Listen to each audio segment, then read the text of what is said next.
As a pastor, you're on the go a lot, maybe even all the time, maybe even 7 days a week. And if that's the case, you're probably not getting an adequate amount of rest. And by rest, I'm not necessarily talking about sleep, although that is very important. We know that our body gets the best healing when we're in a deep sleep. But what I'm talking about is a day off. You know, it's a novel idea called a Sabbath. Ever heard of it? Yeah, you've probably preached it to others. But the question is, are you abiding by it yourself? No. Why? Because you're doing the Lord's work and you're superhuman, right? Wrong. No. You're a normal human being just like the rest of us. And you need a Sabbath. You know, a pastor's schedule is challenging to say the least.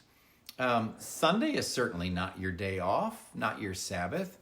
And so many church events happen on Friday nights and Saturdays, it's hard to take those days off.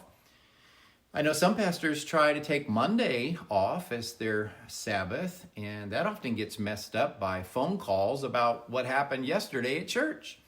And the end result is that you rarely get a Sabbath. Listen, nobody can figure this out for you. You've got to figure this out for yourself.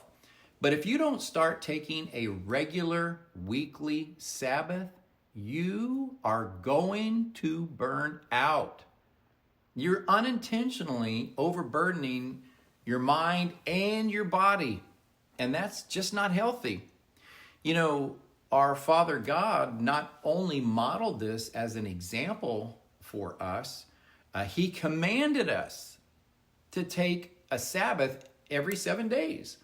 Why? Well, you know the answer. It's because He created us and He knows what's best for us. So I don't need to preach a sermon to you about taking a Sabbath. You can preach that to yourself. But I am here to encourage you to avoid burnout and start taking a regular weekly Sabbath rest.